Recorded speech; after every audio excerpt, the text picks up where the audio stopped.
السلام علیکم ورحمۃ اللہ وبرکاتہ نحمده ونصلی علی رسولہ الکریم اما بعد فاعوذ باللہ من الشیطان الرجیم بسم اللہ الرحمن الرحیم رب اشرح لی صدری ویسر لی امری واحلل عقدۃ من لسانی یفقہوا قولی آمین یا رب العالمین۔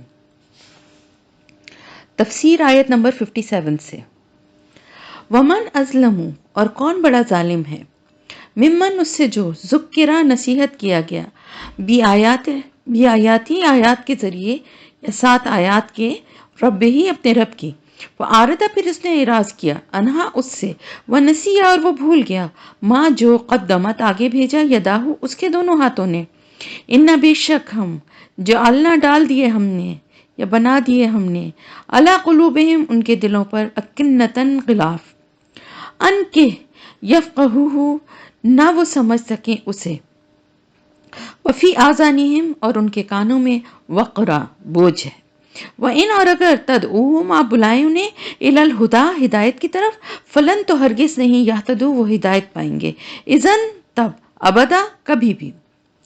اب یہاں پر اللہ تعالیٰ فرما رہے ہیں، کیونکہ پچھلی آیت میں اللہ تعالیٰ نے فرمایا کہ اللہ نے رسولوں کو بھیجا، کس لیے بھیجا؟ خوشخبری دینے والے اور خبردار کرنے یا ڈرانے والے بنا کر، اور پھر وہ ان لوگوں کے ساتھ ان کو بار بار اللہ کا پیغام، اللہ کی آیات سناتے رہے لوگوں کو، اور ان کو اللہ کی طرف بلاتے رہے، شرک سے باز رکھنے کے لیے بار بار اللہ سے ڈراتے رہے، اور نیکی کی راہ پہ چلنے والوں کے لیے، مومنین کے لیے اللہ کے انعامات بتاتے رہے، خوشخبریاں بھی سناتے رہے۔ لیکن جن لوگوں نے کفر کیا تھا، ان کی پوری کوشش یہی تھی کہ وہ کسی طرح سے ان کو بھی اس راستے سے ہٹا دیں، اور وہ آیات جن میں کہ ان کو نصیحت تھی، ڈرایا گیا تھا ان کو اللہ کے عذاب سے، اللہ کی طرف سے جو سزائیں دی جائیں گی غلط کاموں پہ، گناہوں پہ، شرک پہ، کفر پہ، ان کا انہوں نے مذاق بنا لیا، بہانے بنا کے اس کا مذاق اڑاتے تھے، جیسے کہ میں نے آپ کو بتایا بھی تھا کہ زقوم کے درخت کی، یا اس طرح سے معراج کے واقعے کی، اور بہت ساری باتیں جن میں کہ آپ نے معراج شریف سے آ کے بتایا تھا کہ کس کس جو گناہ کی سزا میں لوگوں کو، آپ کو اللہ تعالیٰ نے جہنم اور جنت دونوں کی جگہ کے مناظر دکھائے تھے، تو آپ نے بتایا، تو اس کا بھی مذاق اڑاتے تھے، تو انہوں نے اس کا مذاق بنا لیا۔ تو اللہ تعالیٰ فرما رہا ہے کہ ان سے بڑا ظالم کون ہوگا، جو کہ ظلم کس پہ کر رہا ہے؟ وہ ظالم ظاہر ہے وہی ہے نا جو کسی پہ ظلم کرتا ہے، اور یہاں پر ظالم وہی ہے جو اپنے پہ ظلم کرتا ہے، کیونکہ اللہ تعالیٰ کی ذات تو اس سے پاک ہے کہ اس کو کوئی، نعوذ باللہ، کوئی کسی قسم کا نقصان پہنچا سکے، یا اس پہ کوئی ظلم کر سکے، یا اس کے لیے کوئی برا کر سکے۔ جو کچھ بھی انسان برا کرتا ہے، غلط کام کرتا ہے، گناہ کرتا ہے، وہ اپنے اوپر ہی ظلم کرتا ہے، اور نہ اللہ کے رسولوں کو اس سے کوئی فرق پڑتا ہے، کیونکہ ان کے ذمہ جو اللہ نے کام دیا تھا، انہوں نے اپنے کام کو پوری ذمہ داری سے ادا کیا۔ اب جتنے لوگ ایمان لائے یا نہیں لائے، اس کا سوال ان سے نہیں ہوگا۔ تو پھر یہ جو انکار کرنے والے اور اللہ کی آیات کا مذاق اڑانے والے لوگ ہیں، تو پھر آخر یہ ظلم کر کس پہ رہے ہیں؟ اپنے اوپر۔ اللہ تعالیٰ فرما رہے ہیں کہ اس سے بڑا کون ظالم ہوگا، یعنی اتنا اپنے اوپر ظلم کرنے والا کہ جس کو اللہ کی آیات کے ذریعے سے نصیحت کی جائے، بار بار اس کو سمجھایا جائے، اور وہ منہ پھیر لے، اور پھر وہ بھول جائے جو اس نے اپنے دونوں ہاتھوں سے جو آگے بھیجا ہے، یعنی یہ کہ جو اپنی بدعمالیاں ہیں، اپنے گناہ ہیں، ان کو بھول بھی جاتا ہے، یعنی کیا کیا غلط کام کر رہا ہے، کس کس کا حق مار رہا ہے، اللہ کے ساتھ شرک کر رہا ہے، تکبر کر رہا ہے، ان ساری باتوں کو بھول جاتا ہے، اور پھر کیا کرتا ہے؟ منہ پھیر کے ان باتوں سے ایسا بھول جاتا ہے جیسے اس نے یہ سب کچھ کیا ہی نہیں ہے۔ تو یہ بھی بہت، اس ظالم کے لیے یہ بھی ایک بہت بڑی سزا ہے۔ یہ بات یاد رکھیں کہ کفر کرنے والے، گناہ کرنے والوں کے لیے یہ بہت بڑی سزا ہے کہ ان کے دل سے اپنے گناہ کا احساس جاتا رہے، انہیں اپنی غلطی، اپنے گناہ، اپنی خطائیں نظر نہ آئیں، اور وہ اپنے آپ کو بہت نیک اور اچھا اور صحیح سمجھیں۔ جیسے کہ وہ لوگ کیا کہتے تھے کہ اگر ہم گناہ گار ہیں تو بھئی ہم اتنے مالدار کیسے ہیں، ہم کیسے سردار بنے ہوئے ہیں، ہمارے کیسے اتنے، ہمارے بیٹے ہیں، ہماری فصلیں ہیں، ہمارے پاس پیسہ ہے، ہمارے پاس یہ ہے، یہ سب کچھ ہمیں کیسے ملا ہوا ہے، اتنے مویشی ہیں ہمارے پاس۔ اگر ہم غلط ہوتے تو ہمیں تو فوراً ہی اللہ کی طرف سے ہم پر کوئی سزا، عذاب کیوں نہیں آ جاتا؟ تو دیکھیں یہ اللہ تعالیٰ نے فوری گناہوں کے اوپر فوری سزا دینے کا نظام تو اللہ کا ہے نہیں نا، یہ اللہ کی سنت نہیں ہے، دنیا میں بھیجنے کا مقصد نہیں ہے۔ تو یہاں پر جو بھی ہے تقسیم مال کی، دولت کی، اولاد کی، اور اسی طرح اور جتنی بھی اللہ کے انعامات ہیں ان کی تقسیم جو ہے ضروری نہیں کہ وہ نیکیوں کی بنا پر ہی ہو، ورنہ نمرود اور فرعون اتنی بڑی بڑی سلطنتوں کے، اتنی بڑی بڑی ریاستوں کے مالک نہ ہوتے کہ خدائی کا دعویٰ کر بیٹھے تھے۔ تو یہ بھی اللہ کی آزمائش کے طریقے ہیں۔ تو وہ جو بھی گناہ کرنے والا ہے، اگر اس کے دل میں اس گناہ کا احساس موجود رہتا ہے تو پھر اللہ کی طرف لوٹنے کا، اللہ کی طرف رجوع کرنے کا امکان بھی موجود رہتا ہے۔ اگر کسی انسان سے، ہر انسان سے ہی غلطیاں ہو گئی ہیں یا گناہ ہو جاتا ہے، لیکن اس کو اس کا احساس ہوتا ہے، بڑی تکلیف ہوتی ہے اور وہ شرمندہ ہوتا ہے اور اللہ سے توبہ کرتا ہے، تو پھر اللہ تعالیٰ اپنی رحمت سے اس کے گناہ کو ایسے معاف کر دیتا ہے جیسے کہ وہ تھا ہی نہیں۔ اور اگر دوبارہ وہ کبھی نہیں کرتا اور اس کے بدلے نیکیاں کرے تو پھر اس کو ان گناہوں کے بدلے بھی نیکیوں کا اجر ملے گا، اگر وہ اس سے باز آ گیا اور آئندہ نہیں کیا اور پھر نیکیوں سے اس کی تلافی کی۔ تو یہ سب اسی وقت ہوگا نا جب اپنے گناہ کا احساس دل میں موجود ہوگا۔ لیکن ہوتا کیا ہے کہ جب جو تکبر میں، جو سرکشی میں جو لوگ اس حد تک ہوتے ہیں کہ ان کا اپنے آگے کسی کو کچھ سمجھ ہی نہیں رہے ہوتے، تو وہ اتنا اس نشے میں چور ہوتے ہیں، مغرور اتنے ہوتے ہیں کہ وہ یہ سمجھتے ہیں کہ ہم ہی بس صحیح ہیں، جو کچھ ہم کر رہے ہیں وہی صحیح ہے، اور جو وہ بدعمالیاں اور جو گناہ وہ کرتے ہیں دونوں ہاتھوں سے آگے بھیجنے کا مطلب کیا ہے؟ میں آپ کو پہلے بھی بتا چکی ہوں کہ یہ عربی کا ایک محاورہ ہوتا ہے کہ یعنی جو کچھ آگے اپنے اعمال بھیج دیے گئے، اچھے یا برے جو بھی۔ تو اگر گناہ کے کام، گناہ کے اعمال ہیں، برے اعمال ہیں جو کہ آگے بھیجے گئے، تو ان کا احساس ہونا چاہیے نا کہ ہم سے یہ گناہ ہو گیا، یہ ہم سے یہ خطا ہو گئی، یہ ہم سے یہ غلطی ہو گئی۔ تو کیونکہ اللہ کی آیات سے روگردانی کرتے ہیں، منہ پھیرتے ہیں، انہیں نصیحت کی جاتی ہے، اللہ کی طرف بلایا جاتا ہے، تو اس سے نظر انداز کرتے ہیں، کہتے ہیں جی ہمیں نہیں سننا، ہمیں پتہ ہے، ہمیں خود سب آتا ہے، ہم بہت اچھے ہیں، ہم اللہ کو ہم منا لیں گے اور ہمارے کام سارے صحیح ہیں، اس طرح کی باتیں کرتے ہیں اور بھول جاتے ہیں کہ جو کچھ گناہ کر کے وہ آگے بھیج چکے ہیں۔ کیونکہ ایک جب اللہ کی دعوت سے ہی، اللہ کی آیات کا ہی انکار کر رہے ہیں تو پھر دل سے گناہوں کا احساس بھی جاتا رہتا ہے، اپنے کو غلط سمجھتے ہی نہیں ہیں۔ تو اللہ تعالیٰ فرماتے ہیں کہ اس طرح کا عمل کرنے والوں کے دلوں پہ ہم نے پردے ڈال دیے، غلاف چڑھا دیے کہ وہ کچھ سمجھ ہی نہیں سکیں گے۔ اب اس کی سزا کیا ملی ان کو؟ اب اس کی سزا یہ ملتی ہے کہ جب اللہ کی طرف ہدایت کی دعوت دی گئی اور وہ سننے کو تیار ہی نہیں تھے، اس سے منہ موڑ رہے تھے، اپنی خواہشات اور اپنی دنیا کی جو کشش ہے اس میں اس حد تک کھوئے ہوئے تھے، اور وہ ان پر اتنی حاوی ہو گئی تھی یہ دنیا کہ وہ دین اور ہدایت کی باتیں سننا ہی نہیں چاہتے تھے۔ تو پھر اللہ پاک نے بھی کیا کیا؟ ان کے دلوں پر پردے ڈال دیے۔ تو یہ پردے اللہ نے ایسے نہیں ڈالے کہ کوئی ایک انسان جو ہے وہ نیک کام کرنا چاہ رہا ہے، اللہ کے راستے کی طرف آنا چاہ رہا ہے، لیکن اللہ نے اس کے دل پہ پردے ڈال دیے، تو اب وہ چاہ رہا ہے لیکن وہ نہیں کر سکتا۔ ایسا نہیں ہے۔ ہوتا کیا ہے کہ اپنے ہی برے کاموں، برے مستقل ایک غلط جو رویہ ہے وہ آہستہ آہستہ آہستہ دل سے گناہوں کا، برائیوں کا احساس مٹا دیتا ہے، جیسے کہ اللہ تعالیٰ فرما رہے نا کہ بھول جاتے ہیں جو کچھ آگے بھیجا، یعنی دل سے وہ احساس بھی مٹ جاتا ہے۔ اور پھر جب وہ احساس مٹ جاتا ہے تو پھر دل کے اوپر ایک غلاف چڑھنا شروع ہو جاتا ہے، اور آخر کچھ عرصے میں وہ غلاف چڑھ جاتا ہے۔ اور غلاف کا مطلب کیا ہوتا ہے کہ وہ چیز بالکل پروٹیکٹڈ ہو جاتی ہے، کورڈ ہو جاتی ہے۔ تو اب یہ چیز کس چیز سے پروٹیکٹڈ ہو گئی، کس چیز سے کورڈ ہو گئی؟ اللہ کی نصیحت، اللہ کی آیات کے ذریعے جو ہدایت اور نصیحت ان کو کی جا رہی تھی وہ اب دل تک پہنچ ہی نہیں سکتی، کیونکہ دلوں پہ تو اب پردے پڑ گئے۔ ان کے اپنے رویے، ان کے اپنی غلطیوں اور اپنی اللہ کی آیات کا انکار کرنے کی وجہ سے بطور سزا اللہ پاک نے ان کے دلوں پر ایسے پردے ڈال دیے کہ شروع میں انہیں کچھ احساس ہوتا بھی تھا، لیکن آہستہ آہستہ وہ نہیں سمجھ سکتے اب، اور ان کے کانوں میں بوجھ ہے، گرانی ہے، یعنی دوسروں کی بات سنتے ہیں تو انسنی کر دیتے ہیں.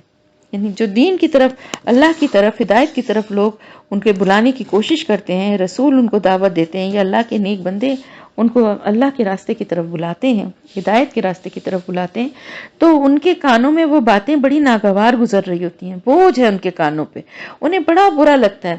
کبھی آپ نے دیکھا ہوگا نا، اس طرح کی بات آپ نے دیکھی ہوگی کہ بعض لوگوں کی عادت ہوتی ہے کہ اچھی بات ہی کر رہے ہوتے ہیں لیکن وہ کسی کے پیچھے جیسے پڑ جاتے ہیں، بار بار بار بار بار بار، اس حد تک کہتے ہیں کہ وہ انسان چڑ سا جاتا اور وہ سننے کو تیار نہیں ہوتا.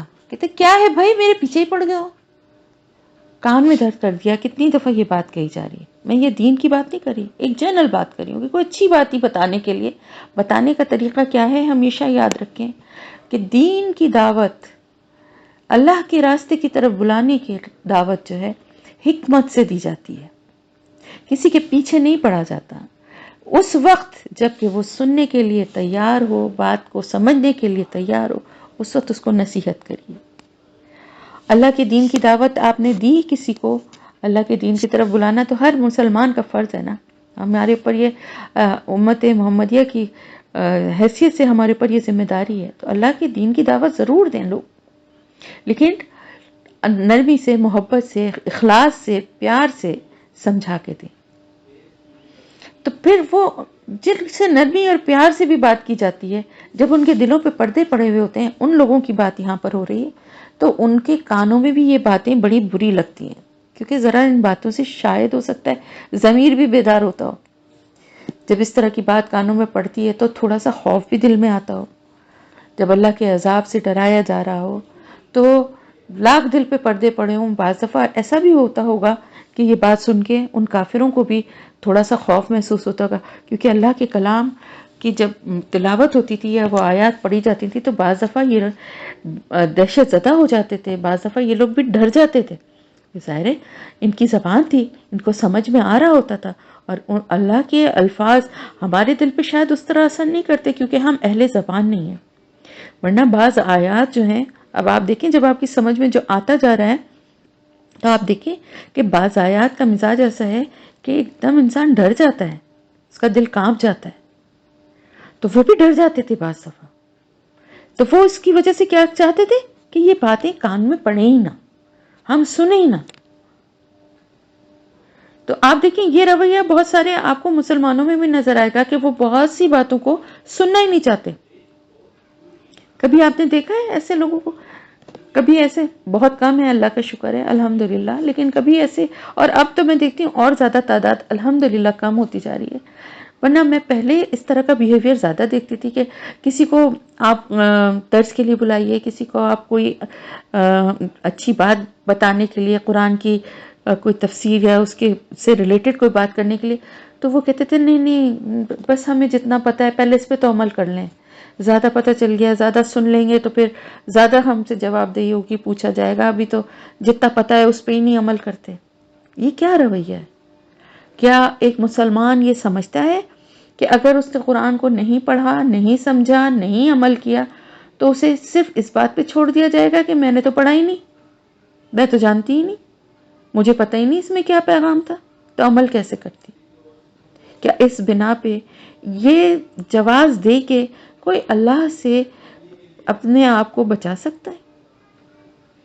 دیکھیں ہمارے جو اعمال ہیں نا وہ کوئی اتنے اچھے ہیں ہی نہیں، لیکن الحمدللہ کم از کم ہم یہ تو نہیں کہہ رہے نا کہ ہم سننا نہیں چاہتے یا ہم جاننا نہیں چاہتے. ہاں ہم سننے کے بعد، سمجھنے کے بعد، جاننے کے بعد عمل میں کچے ہیں.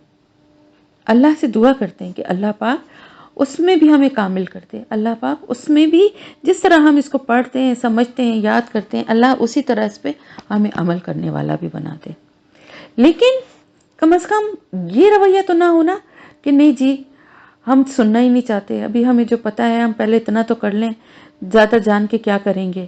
تو دیکھیں کتاب آ گئی ہے، اور کتاب میں جو اللہ کا پیغام ہے وہ بھی آ گیا، اور ہم سب کے لیے، وہ رہتی دنیا تک کے انسانوں کے لیے، صرف مسلمانوں کے لیے بھی نہیں ہے، انسانوں کے لیے، بنی نوع انسان کے لیے، سب کے لیے. مسلمانوں تک تو ڈائریکٹ پہنچ رہا ہے نا یہ پیغام، اور باقی جو مسلمان نہیں ہیں ان تک مسلمانوں کی ذمہ داری ہے اس پیغام کو پہنچانا۔ تو اب یہ پیغام ہم تک جب پہنچ گیا ہے نا، یہ کتاب ہمارے گھر میں موجود ہے، ہم اس کو پڑھتے ہیں، کھولتے ہیں، نکالتے ہیں، اور اگر ہم اس کو نہیں سمجھتے اور اس میں جو کچھ بتایا گیا ہے اس پہ عمل کرنے کی کوشش بھی نہیں کرتے، چلیں کوشش کر رہے ہیں اور اس میں ٹوٹی پھوٹی کوششیں ہیں، مکمل کامیابی نہیں ہے، لیکن کوشش ہے، اللہ کی رحمت سے پھر تو آپ یہ امید کر سکتے ہیں، دعا کر سکتے ہیں کہ اللہ ان ٹوٹی پھوٹی کوششوں کو اپنی رحمت سے مکمل کر دے، اللہ ان کو قبول کر لے۔ لیکن کوشش ہی نہ کریں یہ سوچ کے کہ جی زیادہ پتہ چل گیا تو کیسے عمل کریں گے، تو یہ پھر کیا ہے، یہ غلط بیہیویئر۔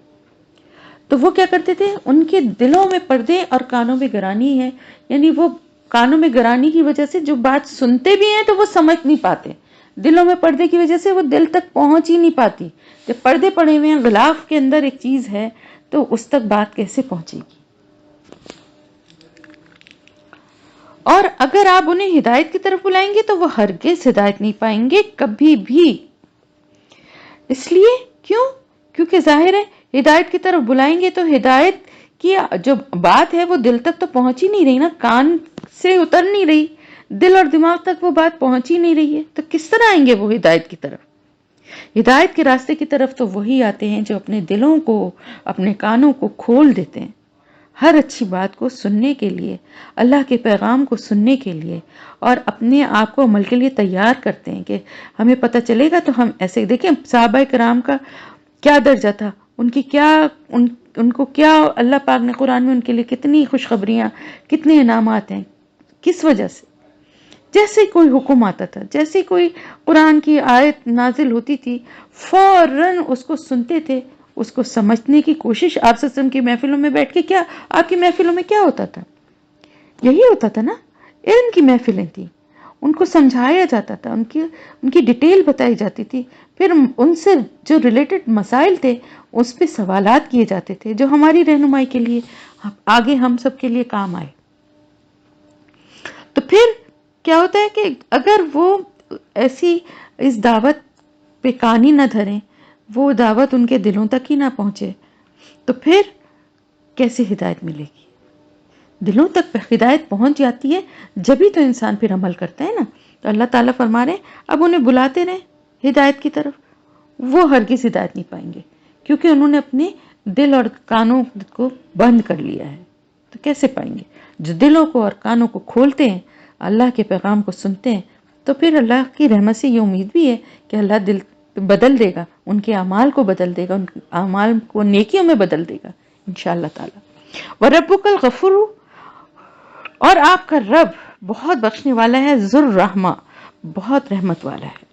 لو اگر یواخذہم، وہ پکڑے انہیں، بما بوجہ اس کے جو کسبو انہوں نے کمائی کی، لأجل، البتہ وہ جلدی دے دے، لہم انہیں، العذاب عذاب، بلکہ لہم ان کے لیے ہے، موعدن وعدے کا ایک وقت، لن ہرگز نہیں، یجدو وہ پائیں گے، من دونہ اس کے سوا، موئلہ کوئی لوٹنے کی جگہ۔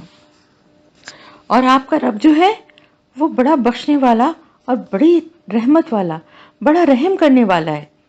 کیوں؟ کیسے پتہ چل رہا ہے ہمیں؟ کہ اگر وہ پکڑ لے انہیں، یعنی اتنی نافرمانی، اتنا جو ہے ضد اور سرکشی اور اللہ کی نافرمانی کے مرتکب لوگوں کے اوپر اس وقت کتنا زیادہ کر رہے تھے نا، اور کتنا ایمان لانے والوں کو پریشان بھی کر رہے تھے، تو اگر اللہ تعالیٰ پکڑنا چاہتا جو وہ کر رہے تھے ان عمل، ان اعمال کی وجہ سے، تو ان کے اوپر تو فوراً عذاب بھیج سکتا تھا نا۔ اللہ کے لیے کیا مشکل تھا؟ مطالبہ بھی جبکہ وہ کر رہے تھے، وہ تو کہتے تھے نا کہ ہمیں آپ ہمارے اوپر اگر عذاب آنا ہے تو کیوں نہیں آتا، آ جائے۔ تو اگر اللہ تعالیٰ چاہتا عذاب دینا تو اس کے لیے کوئی مشکل کام تو نہیں تھا نا۔ اگر وہ پکڑنا چاہتا کہ انہیں تو سب پوری دنیا کے لوگوں کو، اگر ساری دنیا کے لوگ کفر میں مبتلا ہو جائیں، شرک میں مبتلا ہو جائیں، اور اللہ عذاب بھیج کے پوری دنیا کے لوگوں کو بھی ختم کر سکتا ہے، اس کے لیے کوئی بڑی بات نہیں ہے۔ لیکن ایسا وہ نہیں کرتا، موقع دیتا ہے، مہلت دیتا ہے۔ کیوں؟ کیونکہ بڑا بخشنے والا اور رحمت والا ہے، بہت رحم کرنے والا ہے، رحمان ہے، اپنے بندوں پہ بڑا شفیق رحیم ہے۔ تو ان اعمال کی باوجود اگر اللہ ان کے اوپر جلدی عذاب نہیں دے رہا تو اس کی وجہ اس کا غفور اور ذو الرحمہ ہونا ہے، اس وجہ سے نہیں دے رہا، ورنہ مشکل نہیں ہے اس کے لیے کچھ بھی۔ اور پھر یہ اس لیے بھی ہے کہ ان کے لیے ایک وعدے کا وقت مقرر ہے، اور جب وہ وقت آ جائے گا، یعنی جو قیامت کا وقت ہے یا جو ان کی موت کا وقت ہے، تو وہ جب وعدے کا جب وقت آ جائے گا تو اسے کوئی بھی پناہ کی جگہ نہیں ملے گی، کوئی ایسی جگہ، کوئی پناہ گاہ نہیں ملے گی جس سے کہ وہ کہیں بچ سکے، کچھ آگے پیچھے اس وقت کو کر سکے، کسی بھی طرح اس کو ٹال سکے۔ جب ان کا وہ وقت معین آ جائے گا تو نہ ایک لمحے آگے کر سکتے ہیں، نہ ایک لمحہ پیچھے کر سکتے ہیں۔ تو اللہ نے ایک وعدے کا ایک وقت، اللہ کا وعدہ سچا ہے، برحق ہے۔ ایک تو دیکھیں سب سے بڑا وعدہ تو انسان کی موت ہے نا، اور وہ آنی ہی ہے، اور جس وقت آئے گی تو اللہ کے سوا کوئی اور پناہ گاہ ان کے پاس ہوگی؟ کسی کے پاس بھی نہیں ہوگی نا۔ کس کے پاس پلٹ کے جائیں گے؟ کس کے پاس پہنچیں گے لوٹ کے؟ اللہ ہی کے پاس۔ تو جب اس وقت اللہ کے سوا کوئی بچانے والا نہیں ہوگا تو پھر سوچیں کہ جو اللہ پہ ہی ایمان نہیں رکھتے ان کا کیا انجام ہوگا۔ تو اللہ تعالیٰ فرما رہے ہیں کہ ایک وعدے کا ایک وقت ان کے لیے مقرر کر دیا گیا ہے، ہر انسان کے لیے۔ اور وہ ظالم اور کافر لوگ جو ہیں، جب ان کا وہ وقت آئے گا تو وہ اللہ کے سوا کوئی بھی پناہ گاہ ان کو نظر نہیں ملے گی، کوئی ایسی جگہ نہیں ہوگی جہاں وہ بچ سکیں۔ وَتِلْكَ الْقُرَىٰ، اور یہ بستیاں، اہلکناہم، ہلاک کیا ہم نے انہیں، لما جب ظلموا، انہوں نے ظلم کیا، وجعلنا، اور بنا دیا ہم نے، لمہلکہم، ان کی ہلاکت کے لیے، موعدہ، وعدے کا ایک وقت۔ اللہ تعالیٰ فرما رہے ہیں یہ بستیاں، یہ ہیں وہ بستیاں۔ کون کون سی بستیاں تھیں؟ جو کہ علاقہ، جو ہجر کا علاقہ تھا، قاف میں آباد جو تھے، اصحاب الایکہ تھے، یا وہ لوط علیہ السلام کی قوم جو تھی، سدوم اور عمورہ کی بستیاں تھیں۔ یہ جہاں جہاں عذاب آئے تھے نا، یہ ساری بستیاں وہ ہیں جن کا کچھ کا قرآن میں ذکر ہے، بہت سو کا نہیں بھی ہے۔ اللہ بہتر جانتا ہے، 1,24,000 پیغمبر آئے تھے، کس کس علاقے میں آئے تھے اور کس کس طرح ان کی جو امتیں تھیں وہ ایمان لائیں یا تباہ ہوئیں، یہ اللہ کو پتہ ہے۔ اللہ نے قرآن میں جتنوں کا ذکر کیا ہم اسی کی بات کر رہے ہیں، اللہ بھی اسی کے حوالے سے ہمیں سمجھانے کے لیے بات بتا رہے ہیں کہ یہ وہ بستیاں ہیں کہ جن کو ہم نے ان کے ظلم کی وجہ سے اپنے اوپر، انہوں نے، وہی والی بات ہے، ظلم کس پہ؟ اپنے اوپر۔ انہوں نے جب ظلم کیا تو ہم نے ان کے لیے ہلاکت کا ایک جو وعدہ کیا تھا وہ وقت بنا دیا۔ یعنی دیکھیں یہ جو مانگ رہے ہیں نا، تو اللہ تعالیٰ فرما رہے ہیں کہ ایک وقت مقرر ہے، اس سے پہلے کچھ نہیں ہوگا۔ موت کا بھی ایک وقت مقرر ہے اور قیامت کا بھی ایک وقت مقرر ہے۔ اسی طرح اگر کسی قوم پہ عذاب آنا ہے تو اس کا بھی ایک وقت مقرر ہے، اور جب وہ وقت آ جاتا ہے، وہ وعدے کا وقت، وہ مہلت کا وقت پورا ہو جاتا ہے، تو پھر اللہ پاک اس قوم کو ہلاک کر دیتا ہے، جیسے کہ ان بستیوں کو کیا۔ تو اللہ تعالیٰ فرما رہے ہیں کہ ہم نے ان کی ظلم کی وجہ سے جو انہوں نے کیا تھا، ہم نے ان کی ہلاکت کے لیے ایک طے شدہ وقت، ایک وعدے کا ایک طے شدہ وقت ان کے لیے مقرر کر دیا تھا، اور اس وقت سے پہلے کسی بھی بستی پر یا کسی بھی قوم پر عذاب نہیں آتا۔ اب آگے جو شروع ہو رہا ہے قصہ، یہ وہ قصہ ہے جس کے لیے شاید آپ لوگوں کو بھی بڑا انتظار ہو۔ سورہ کہف میں ایکچولی کئی قصے ہیں، اور ہر قصہ جو ہے نا، اینڈ میں ہم اس کو سم اپ کریں گے کہ ہر قصے میں بہت سی نصیحتیں ہیں، بہت سی عبرت کے سامان ہیں۔ تو یہ قصے جو ہیں صرف ایک قصہ کہانی کی طرح سننے والا نہیں ہے، بلکہ اس پہ غور کرتے رہیں، اس کی ڈیٹیلز میں، اور یہ جانتے جائیں کہ اللہ تعالیٰ نے اس میں کیا کیا نصیحتیں کی ہیں۔ یہ قصہ جو ہے میں اس کو تھوڑا سا مختصراً پہلے آپ کو بتاتی ہوں، پھر میں آپ کو اس کی ڈیٹیل بتاؤں گی کہ حضرت موسیٰ علیہ السلام کی حضرت خضر علیہ السلام سے ملاقات کا یہاں پر جو ہے وہ ذکر ہے کہ کس طرح سے ان کی ملاقات حضرت خضر علیہ السلام سے ہوئی۔ اللہ تعالیٰ نے کچھ ایک مخصوص جگہوں کی نشانی جگہ کی بتائی تھی جہاں پر ان کی حضرت خضر علیہ السلام سے ملاقات ہوئی، اور پھر ان کے ساتھ انہوں نے کچھ وقت گزارا، کچھ سفر کیا، اور اس دوران کچھ باتیں ایسی ہوئیں کہ جو انہیں عجیب لگیں، جبکہ حضرت خضر علیہ السلام نے ان سے وعدہ لیا تھا کہ بیچ میں وہ کہیں پر بھی کوئی سوال نہیں کریں گے اور جب تک کہ وہ خود نہ بتائیں. لیکن باتیں اتنی حیرت ناک تھیں اور عجیب تھیں کہ وہ خود پہ کنٹرول نہیں کر سکے اور انہوں نے سوال کیے. نتیجہ 3 سوالوں کے بعد ان کا جو انہوں نے جو وقت مانگا تھا یا جو ان سے کہا تھا کہ اس کے بعد مجھے آپ مہلت نہ دیجیے گا، تو وہ وقت پورا ہوا اور پھر انہوں نے حضرت خضر علیہ السلام نے اس کی ڈیٹیل بھی بتائی. تو یہاں پر ہم اس واقعے کو اب ذرا پڑھ لیں اور غور سے سنیے گا، اس کی ڈیٹیلز کو نوٹ کرتے جائیے گا. وَإِذْ اور جب قَالَ کہا موسیٰ علیہ السلام نے.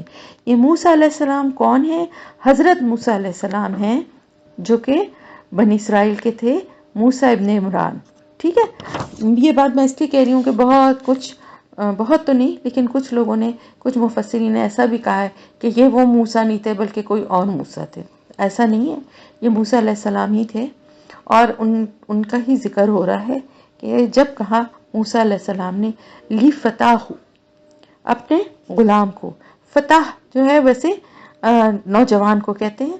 تو یہ جو تھے جن نوجوان کا یہاں پر ذکر ہو رہا ہے، یہ نوجوان آپ کے شاگرد تھے یوشع بن نون. روایات میں آتا ہے کہ وہ ان کا نام تھا یوشع بن نون. تو انہوں نے اپنے شاگرد سے ان کا یوشع بن نون کا بھی میں آپ کو شجرہ بتا دوں.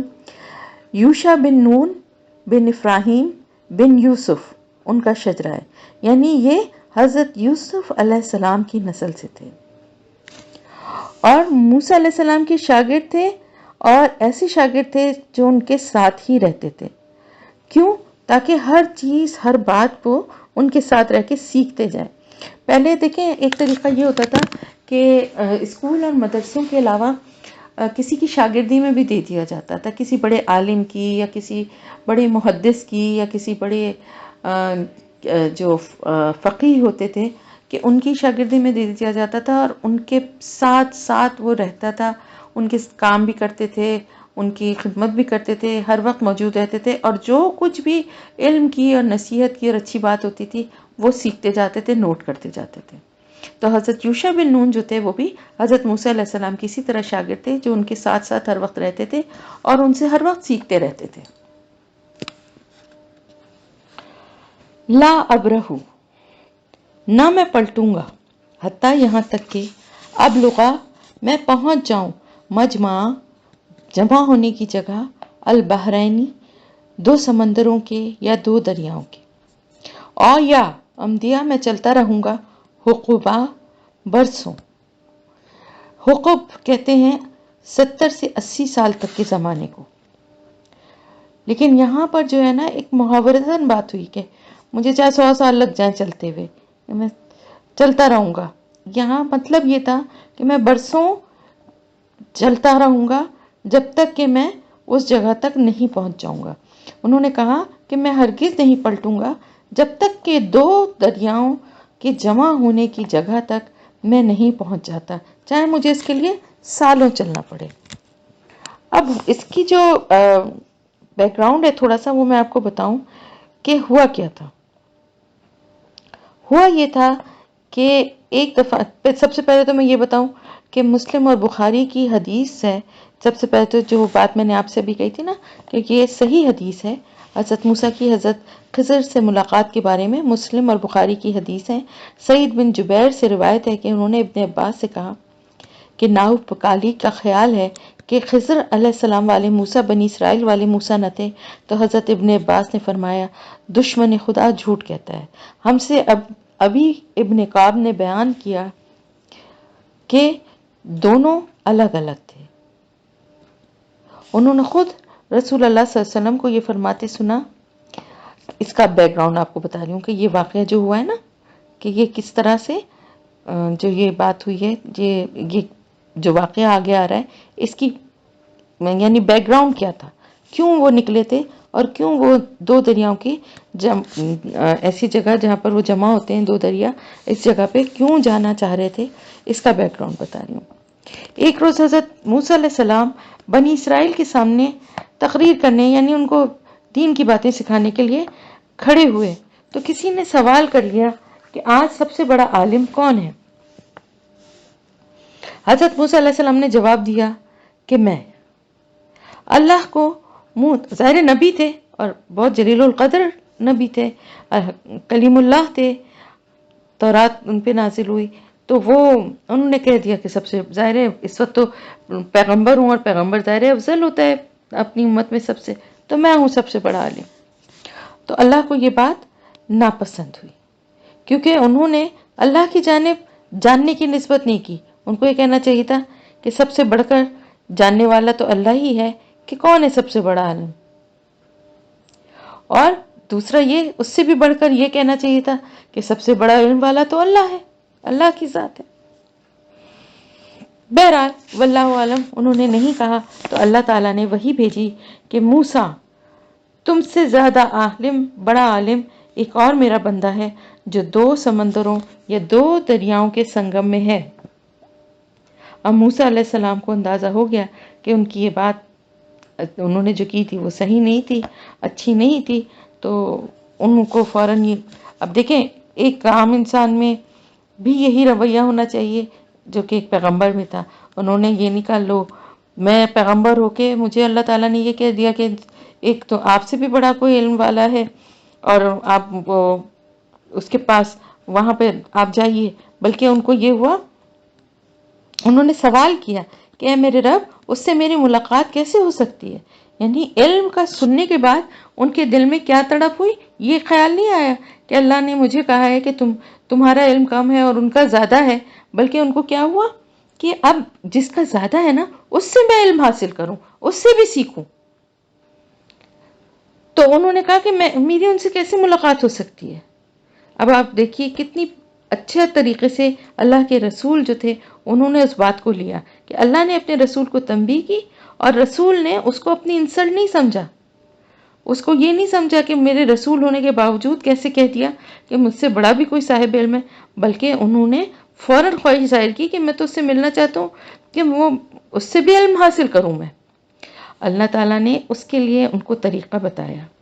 اب وہ کیا طریقہ تھا وہ آگے ہم پڑھیں گے۔ تو اس کے لیے یہ سفر ہو رہا تھا۔ اب وہ کون سا مقام تھا جہاں پر 2 دریا جو ہیں وہ ملتے ہیں؟ دیکھیں مفسرین کی اس میں 2 رائے ملتی ہیں۔ ایک تو یہ ہے کہ سوڈان کا علاقہ ہے جہاں پر دریائے نیل کی 2 شاخیں ملتی ہیں۔ اس سے یہ اندازہ ہوتا ہے کہ یہ اس دور کا واقعہ ہے کہ جب حضرت موسیٰ علیہ السلام مصر میں تھے، کیونکہ مصر کے ساتھ ہی سوڈان بھی ملتا ہے اور خرطوم کے مقام پر یہ 2 دریا یا 2 سمندر ملتے ہیں۔ لیکن اس کے علاوہ ایک اور بھی مقام بتایا جاتا ہے جو کہ جب حضرت موسیٰ علیہ السلام وادی سینا میں آئے تھے تو وہاں پر جو ہے وہاں پر بھی 2 دریاؤں کا سنگم تھا۔ لیکن دیکھیں جو قرائن ہیں، یہ جو جس طرح سے یہ بات ہو رہی ہے اس سے یہ اندازہ ہوتا ہے کہ یہ جگہ وہی ہے جو سوڈان میں۔ کیوں، کس بات سے یہ اندازہ ہوتا ہے میں بتاتی ہوں آپ کو۔ پہلی بات تو یہ ہے کہ جتفران کے ہلاک ہونے کے بعد جب حضرت موسیٰ علیہ السلام اپنی قوم کو لے کے سمندر کو کراس کر کے وادی سینا میں چلے گئے تھے اور فرعون اپنی قوم کے ساتھ تباہ ہو گیا تھا، اس کے بعد حضرت موسیٰ علیہ السلام نے مصر میں کبھی بھی اپنی قوم کو دوبارہ جا کے وہاں نہ وہ رہے نہ ان کی قوم وہاں آباد ہوئی۔ پہلی بات تو یہ۔ پھر اس کے بعد ان کی آگے کی جو پوری بھی زندگی تھی حضرت موسیٰ علیہ السلام کی وہ وادی سینا اور تیہ میں گزری، ٹھیک ہے۔ پھر اس میں جو تفصیلات ہیں ان پر بھی آپ یہ دیکھیں تو آپ کو یہ بات سمجھ میں آئے گی کہ اس طرح کے مشاہدات جو ہیں نا یہ حضرت موسیٰ علیہ السلام کو انبیاء کو ان کی نبوت کے ابتدائی دور میں کرائے جاتے ہیں عام طور سے۔ جیسے آپ صلی اللہ علیہ وسلم کو بھی جو معراج پہ کا واقعہ ہے وہ ابتدائی دور ہی تھا نا، یعنی ہجرت سے پہلے کا تھا، کیونکہ اس شروع میں ہی انبیاء جو ہوتے ہیں انبیاء علیہ السلام ان کو اس طرح کی تعلیم اور تربیت کی ضرورت ہوتی ہے۔ دوسری یہ کہ حضرت موسیٰ کو ان مشاہدات کی ضرورت اس زمانے میں پیش آئی جبکہ بنی اسرائیل بھی اسی طرح کے حالات سے پیش آ رہے تھے، ان کے ساتھ بھی وہی سب کچھ ظلم ہو رہا تھا جس طرح سے مسلمانوں کے ساتھ مکے میں ہو رہا تھا۔ یعنی آپ صلی اللہ علیہ وسلم کے ساتھ جو مسلمان تھے ان پر جو مکے میں جو ظلم ہو رہا تھا اسی طرح بنی اسرائیل کو وہاں مصر میں اسی طرح کے حالات اور تکلیفوں اور سختیوں کا سامنا تھا. تو اس لیے جب یہ کہ وہاں پر یہ وہ دیکھتے تھے مصر میں بنی اسرائیل کہ فرعون جو ہے وہ اور اس کے درباری اور سردار جو ہیں ان کے اوپر اتنے مظالم کر رہے ہیں بنی اسرائیل پر، اور پھر اس کے بعد بھی کس طرح سے بادشاہ ہیں اور ان کو سب کچھ حاصل ہے، ان کے درباری اور جو فرعون تھے ظاہر ہے ان کے پاس تمام وسائل تھے، عہدوں پہ بڑے بڑے فائز تھے، دولت کی ریل پیل تھی، ہر طرح کا سامان اور اسباب اور عیاشی اور سب کچھ تھی. اس کے برعکس بنی اسرائیل جو تھے وہ ایمان لے آئے تھے حضرت موسیٰ. ویسے بھی وہ تو پہلے بھی جو تھے ظاہر ایک مسلم قومی تھے جو وہاں رہ کے ان میں بگاڑ آ گیا تھا، لیکن حضرت موسیٰ علیہ السلام کے ذریعے سے وہ دوبارہ سے ان کی اصلاح ہو رہی تھی. لیکن وہ دیکھتے تھے کہ ہمارے اوپر تو عذاب اور ہمارے اوپر تو ان کی سزاؤں کا انہوں نے وہ توڑا ہوا ہے ظلم ہم پر، اور یہ خود مزے کر رہے ہیں. بالکل اسی طرح جیسے مکے کے مظلوم مسلمان جو تھے وہ بھی یہ دیکھتے تھے کہ ان کے اوپر جو قریش کے اور مکہ کے جو بڑے بڑے سردار ہیں وہ بڑے عیاشی اور بڑے اچھی زندگیاں گزار رہے تھے، اور ان کی زندگی انہوں نے مصیبت کی ہوئی تھی، ہر طرح کا ظلم اور سختیاں ان پہ کرتے تھے. تو وہ جس طرح وہاں مسلمان بے چین ہو کے اب وہ آپ صلی اللہ علیہ وسلم کے پاس آ کر پوچھتے تھے کہ اللہ سے کب ان ظالموں پر جو ہے وہ ان کے انعامات کی اور ہم پر مصائب کی یہ بارش کب تک ہوتی رہے گی. اسی طرح کے بنی اسرائیل بھی حضرت موسیٰ علیہ السلام سے آ کر یہی کہتے تھے. اور قرآن میں ہمیں اس کا وہ بھی ملتا ہے کہ انہوں نے کہا اپنے رب سے حضرت موسیٰ علیہ السلام نے کہ تو نے فرعون اور اس کے درباریوں کو دنیا کی زندگی میں بڑی شان و شوکت اور مال و دولت دے رکھی ہے، اے پروردگار کیا یہ اس لیے ہے کہ وہ دنیا کو تیرے راستے سے بھٹکا دے؟ تو مطلب یہ کہ حالات کم و بیش وہی تھے جو کہ حالات مسلمانوں کو مکے میں پیش آ رہے تھے. تو پھر اس بات سے بھی اندازہ ہوتا ہے کہ ظاہر ہے اس موقع پر جب وہ مصر میں تھے تو پھر سوڈان کی جانب وہ زیادہ قریب تھا، جہاں پر خرطوم کے قریب دریائے نیل کی دو بڑی شاخیں جو ہیں وہ ملتی ہیں. تو اس حضرت موسیٰ علیہ السلام نے اپنی پوری زندگی جن علاقوں میں گزاری، سب سے بڑی بات یہ ان میں اس ایک مقام کے علاوہ اور کوئی مجمع البحرین نہیں پایا جاتا. اور پھر سب سے بڑھ کر بات یہ ہے کہ قرآن میں اس بات کی کوئی وضاحت نہیں ہے، کوئی ایگزیکٹ کوئی لوکیشن نہیں بتائی گئی ہے. بالکل اسی طرح جیسا کہ آپ دیکھیں حضرت موسیٰ علیہ السلام حضرت نوح علیہ السلام طوفان نوح کے بعد ان کی کشتی کوہ جودی پہ جا کر ٹھہر گئی، لیکن کوئی اس کی نشاندہی نہیں ہے کہ وہ کہاں پر تھا پہاڑ اور کہاں پہ وہ رکی تھی، کہاں پہ ایسا ہوا تھا. اسی طرح اصحاب کہف کون سا علاقہ تھا، کون سا غار تھا، کون سا پہاڑ تھا. تو اس سے ہمیں کیا اندازہ ہوتا ہے؟ اس سے ہمیں دو باتوں کا اندازہ ہوتا ہے. ایک تو یہ کہ قرآن میں اللہ پاک نے غیر ضروری جو تفصیلات ہیں، کیونکہ یہ کوئی قصہ کہانی تو ہے نہیں نا کہ جس میں اس طرح کی باتوں کو بڑھا چڑھا کے بتایا جائے اور اس میں بڑا خوبصورتی اور مزہ پیدا کیا جائے. یہ خالصتاً عبرت اور نصیحت کے لیے یہ واقعات ہیں. تو جہاں ضرورت ہے تفصیل کی وہاں تفصیل بتائی گئی ہے، اور جن معاملات میں تفصیل کی ضرورت نہیں ہے کہ اصحاب کہف 7 تھے کہ 5 تھے کہ 4 تھے، تو اللہ تعالیٰ نے اس کو بھی کلیئر کرنا مناسب نہیں سمجھے کہ اس سے کیا لینا دینا. اسی طرح اس مقام کے بارے میں بھی قرآن میں کوئی نشاندہی نہیں ملتی، تو ہمیں بھی اتنا زیادہ اس کی ڈیٹیل میں نہیں جانا. لیکن قرین قیاس یہی ہے کہ وہ سوڈان میں خرطوم کے مقام پر ہے جہاں پر دو دریا ملتے ہیں، دریا نیل کی دو بڑی شاخیں ملتی ہیں. پھر یہ ہوتا ہے کہ اگر کسی ایگزیکٹ لوکیشن یا جگہ کی نشاندہی قرآن میں کر دی جائے تو پھر لوگ اس کو بھی مقدس بنا کے اور وہاں پر بھی غلط قسم کے کام اور اس کو وہاں کے پانی کو مبارک سمجھ کے اور اس کے مختلف اس سے معجزات اور وہ ساری چیزیں لوگ گڑ گڑ کے بنانا شروع کر دیں گے. اس لیے بھی ان چیزوں کو جو ہے اللہ پاک نے اتنی زیادہ ڈیٹیل میں نہیں بتایا ہے. تو ٹھیک ہے، اب آگے بڑھتے ہیں. ہم اس چیز کو ہم نے کلیئر کر لیا کہ انہوں نے یہ کہا کہ میں جب تک اس جگہ پر نہیں پہنچوں گا تو میں چلتا ہی رہوں گا، یعنی طویل مدت تک، غیر معینہ مدت تک میں چلتا ہی رہوں گا، جب تک کہ اللہ کی طرف سے، کیونکہ ان کو یہ جگہ کی نشاندہی ہوئی تھی، اور ساتھ ہی اللہ تعالیٰ نے ان کو یہ بھی فرمایا تھا کہ اپنے ساتھ ٹوکری میں ایک مچھلی رکھ لو اور جہاں مچھلی غائب ہو جائے وہی جگہ ان کے ملنے کی جگہ ہے. تو وہ کہا جاتا ہے کہ وہ بھنی ہوئی مچھلی جو ہے انہوں نے کھانے کے لیے وہ اپنے ٹوکری میں رکھی ہوئی تھی. فلما تو جب بلاغا وہ دونوں پہنچے مجمع جمع ہونے کی جگہ بینہما درمیان ان دو کے یعنی کن دو کے وہی جو دو دریاؤں کے نسیا تو دونوں بھول گئے ہوتاہما اپنی مچھلی کو فتخذا پس اس نے بنا لیا سبیلہ راستہ اپنا فی البحری سمندر میں سرابا سرنگ کی طرح. اب کیا ہوا کہ وہ جب وہ دونوں اب وہ سفر کرتے کرتے کرتے جو ہے ظاہر ایک لمبا سفر تھا چلتے چلتے چلتے ایک پتھر کے قریب پہنچے ایک مقام پہ تو تھک گئے چلتے چلتے. اب انہوں نے وہاں پر کیا کیا جب اس جگہ پہ پہنچے تو اپنی اس مچھلی کو بھول گئے اس مچھلی کے بارے میں بھول گئے تھکے ہوئے اتنے تھے نا. اور اگر یہ آگے ایسا کرتی ہوں 3-4 آیتیں ایک ساتھ پڑھ لیتی ہوں پھر میں آپ کو یہ واقعہ تاکہ ایک تسلسل سے ہو جائے ٹھیک ہے.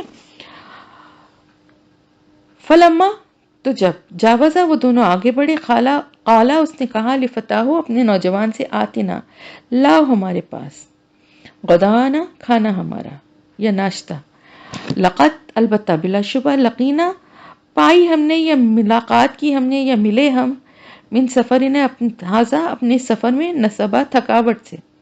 قالا اس نے کہا ارائیتا کیا دیکھا تم نے اس جب اوینا پناہ لی تھی ہم نے الاسخرتی ایک پتھر کی طرف یا ایک چٹان کی طرف فإنی تو بے شک میں نسیت الحوت بھول گیا تھا میں مچھلی کو وما اور نہیں انسانی ہو بلایا مجھے اس کو الا الشیطانو مگر شیطان نے ان اذکرہ کہ میں ذکر کروں اس کا واتخذ اور اس نے بنا لیا تھا سبیلہ راستہ اپنا فی البحری سمندر میں عجبا.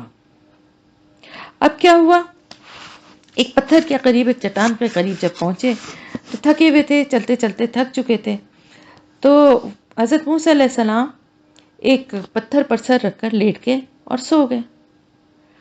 اچھا ان کے ساتھ ان کے شاگرد جو یوشع بن نون تھے وہ ناشتے دان میں وہ اٹھائے ہوئے تھے اس میں بھنی ہوئی مچھلی بھی تھی. اچھا وہ سو گئے لیکن ان کے شاگرد جو تھے وہ جاگ رہے تھے. انہوں نے دیکھا کہ ٹوکری سے مچھلی نکلی یعنی یہ بھی دیکھیں اللہ کی نشانیوں میں سے ایک نشانی یہ مچھلی بھی تھی کہ بھنی ہوئی مچھلی وہ ٹوکری میں سے نکلی اور پانی میں جانے کے بعد وہ تیرنے لگی یعنی بھنی ہوئی مچھلی زندہ ہو گئی اور تیرتے ہوئے وہ اس طرح سے راستہ بنانے لگی جیسا کہ ایک سرنگ بناتے ہیں. سرنگ ایک سرابا ایک ایسی سرنگ کو کہتے ہیں جس کا صرف ایک منہ ہو یعنی ایک ہی طرف سے انٹرنس ہو وہیں سے جا سکتے ہیں اور وہیں سے آ سکتے ہیں ورنہ نارملی سرنگ یا ٹنل جو ہوتی ہیں وہ دو طرف سے اوپن ہوتی ہیں نا ادھر سے جاتے ہیں اور ادھر سے نکل آتے ہیں لیکن سرابا سے مراد ایسی سرنگ ہے جس کا ایک ہی منہ ہو. تو اس نے اس طرح سے یعنی اندر پانی کے جو ہے وہ اس طرح راستہ بنایا ایک عجیب طرح سے کہ ایک سرنگ کی طرح کی بن گئی ایک محراب سی بن گئی. یہ سب کچھ وہ دیکھ رہے تھے ان کے شاگرد جو تھے اور انہوں نے یہ سب عجیب بات دیکھی انہوں نے. لیکن ہوا کیا کہ وہ جب حضرت موسیٰ علیہ السلام سو کر اٹھے تو وہ بھول گئے ان سے کہنا. اب کیا ہوا کہ موسیٰ علیہ السلام کافی دیر میں سو کر اٹھے اور پھر انہوں نے آگے کا سفر شروع کر دیا. شام تک چلتے رہے پھر رات ہو گئی رات بھر چلتے رہے یہاں تک کہ صبح ہو گئی. تھک کے چور ہو گئے یعنی وہ دونوں سفر کرتے کرتے جاوزا سفر کرنا تو وہ جواز السفر کہتے ہیں نا پاسپورٹ کو تو وہ تھک گئے جب اتنا لمبا سفر رات بھر چلتے چلتے جب تھک گئے تو ایک جگہ جا کر بیٹھ گئے اور کہیں گے بھائی لاؤ اب جو ناشتہ جو کھانا جو لے کر آئے تھے وہ لے کر آؤ تاکہ کھائیں. ہم تو تھک گئے چل چل کے بلا شبہ ہم نے ملاقات کی یا پائی کا مطلب کیا ہے یعنی اس سفر میں تھکن ہی پائی ہم نے اتنا تھک گئے ہم کتنا لمبا یہ سفر تھا کہ چلتے چلتے ہم تھکاوٹ سے ہمارا برا حال ہو گیا ہے. اب لاؤ کچھ کھانے کو ہے تو وہ لاؤ تو ہم کھائیں.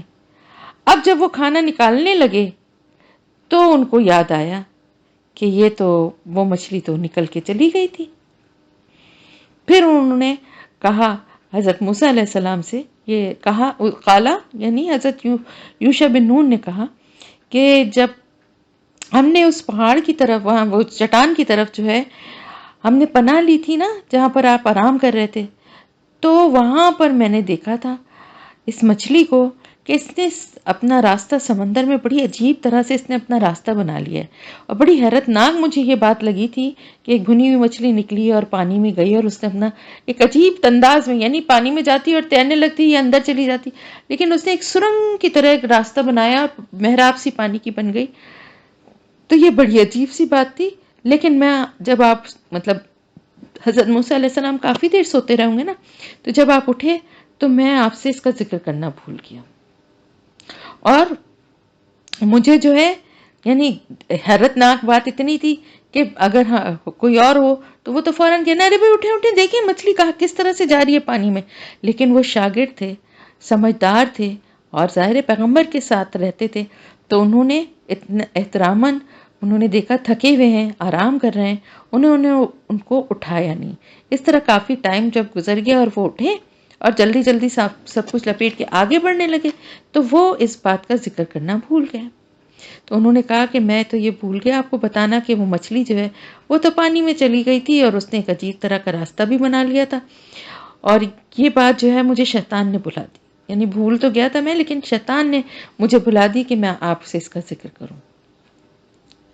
اب آپ دیکھیں کہ ایک شاگرد نے اپنے استاد سے کیا کہا کہ آپ سو رہے تھے تو میں نے آپ کو جگانا مناسب نہیں سمجھا، آپ تھکے ہوئے تھے اور میں نے سوچا کہ بتا دوں گا آپ کو، لیکن جب آپ اٹھے تو اتنا ٹائم ہو گیا تھا، میرے ذہن سے نکل گیا، شیطان نے مجھے بلا دیا اور میں نے آپ سے ذکر نہیں کیا. اب شاگرد نے یہ کہا، اب استاد نے کیا کہا، حضرت موسیٰ علیہ السلام نے کیا کہا؟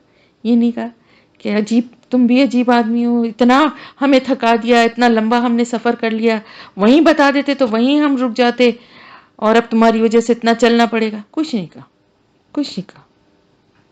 انہوں نے کہا، قالا موسیٰ علیہ السلام نے کہا، ذالکہ وہی تو ہے، ما جو کننا نبغی ہم چاہتے تھے، یعنی وہی تو جگہ تھی، وہی مقام تھا جس کو ہم تلاش کر رہے تھے. فرتدہ تو وہ دونوں پلٹے، علی آثارہما اپنے آثار پر، اپنے نشانات پر، قصصا پیچھا کرتے ہوئے، پیروی کرتے ہوئے، چلتے ہوئے. آثار قدموں کے بھی آثار ہوتے ہیں نا، تو نشان جو ہوتے ہیں یعنی جس راستے سے چلتے ہوئے آئے تھے وہاں جو راستے پہ نشانات تھے انہی پہ چلتے ہوئے وہ واپس پلٹ گئے. اب کیا ہوا؟ اب آپ یہ دیکھیے کہ انہوں نے اپنے شاگرد کو کوئی برا بھلا کہے بغیر واپسی کا سفر فوراً شروع کر دیا، اور وہ کہنے لگے کہ وہی مقام تھا، وہیں پہ تو میرے رب نے کہا تھا کہ تمہیں وہ ملے گا، تو ہمیں اسی جگہ پہ پہنچنا ہے. اچھا اب کیا ہوا؟ اب وہ پلٹے واپس. اب آپ دیکھیں جب سفر کر رہے تھے، ایک لمبا سفر کر کے وہ اس چٹان تک پہنچے تھے نا جہاں پر انہوں نے وہ سو گئے تھے، آرام کر کے اٹھے تھے اور پھر چلنا شروع کیا تھا انہوں نے. اور جب وہ چلتے چلتے رات بھر کا سفر کر کے پہنچے تو انہوں نے کیا کہا، اس سفر میں تو ہم نے تھکاوٹ ہی تھکاوٹ پائی، تھک کے چور ہو گئے، بری حالت ہو گئی ہماری. تو یہ بھی کیا نشانی تھی؟ یعنی وہ جہاں تک کہ اللہ کو انہیں پہنچانا تھا، اس مچھلی کو سمندر میں جانا تھا، وہاں تک پہنچتے ہوئے انہیں ایسی تھکاوٹ نہیں ہوئی تھی.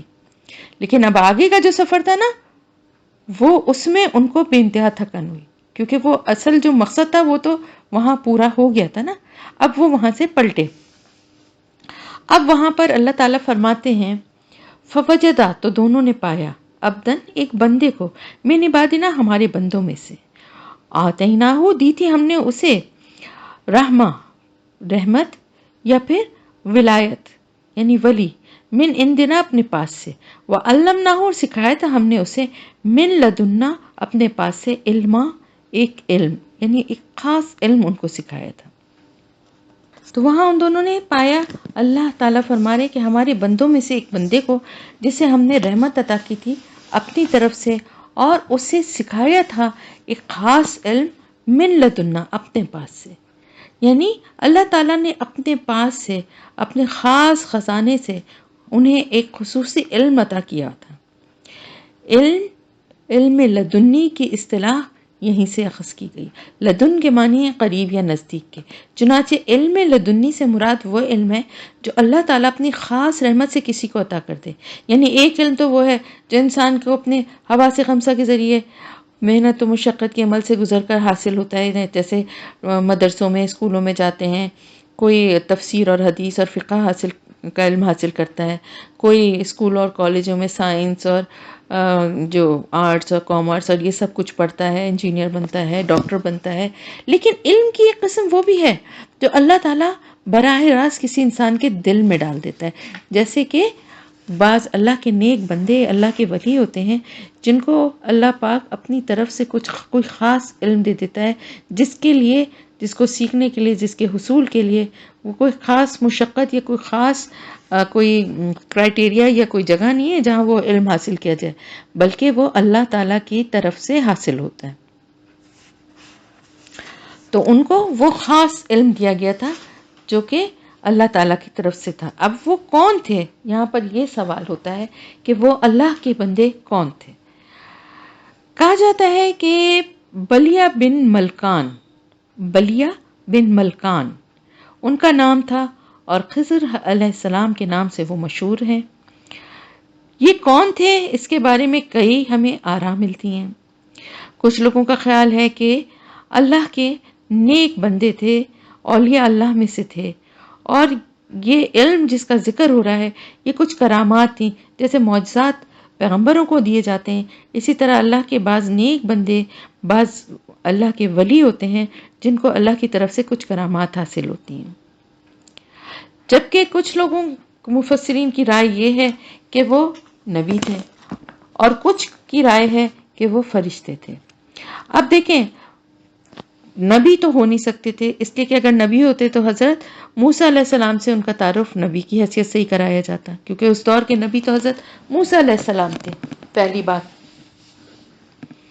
دوسری بات یہ کہ اگر وہ فرشتہ تھے، اس کے بارے میں کیوں کہا جاتا ہے اس کی میں آپ کو ڈیٹیل بتاتی ہوں. ہوا یہ کہ جو 3 کام انہوں نے آگے کیے ہیں، وہ 3 کام پہلے ہم جب جان لیں گے نا تو پھر میں آپ کو بتاؤں گی کہ فرشتہ ہونے کے ان کے لیے کیوں کہا گیا ہے. ٹھیک ہے؟ بلکہ میں اس لیے، آپ لوگ تو سورہ کہف پڑھتے ہی رہتے ہوں گے تو آپ کو معلوم ہوگا کہ اس 3 کاموں میں سے ایک کام یہ تھا کہ انہوں نے ایک لڑکے کو قتل کر دیا تھا.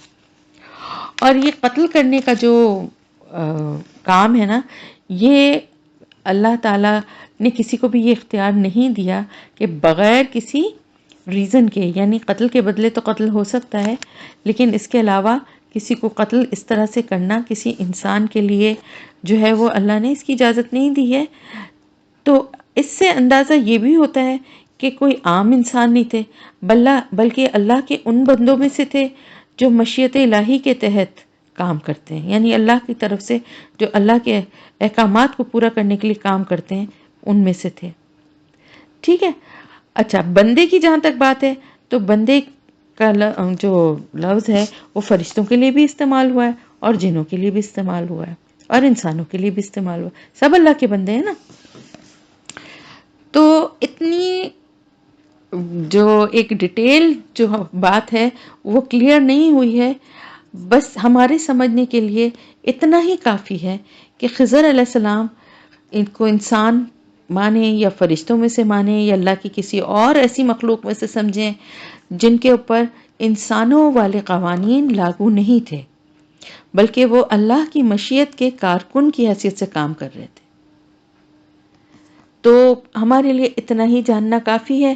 اس سے زیادہ ڈیٹیل میں جو ہے نا، کیونکہ کسی صحیح حدیث میں آپ یعنی حضرت محمد مصطفیٰ صلی اللہ علیہ وسلم سے بھی کوئی ایسا ارشاد نہیں ہے کہ جس میں کوئی کلیئر وضاحت ہو کہ حضرت خضر علیہ السلام کو انہوں نے انسان یا بنی نوع انسان کا ایک فرد قرار دیا.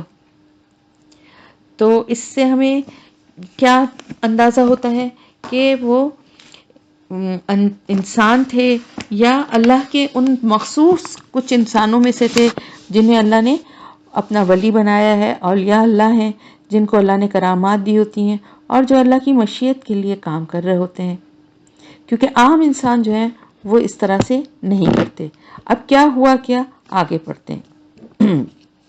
قالا کہا، لہو اسے، موسیٰ علیہ السلام نے، حل اتبعک، کیا میں پیروی کروں آپ کی، اللہ اس پر، ان کے، تو علمنی، آپ سکھائیں مجھے، مما اس میں سے جو،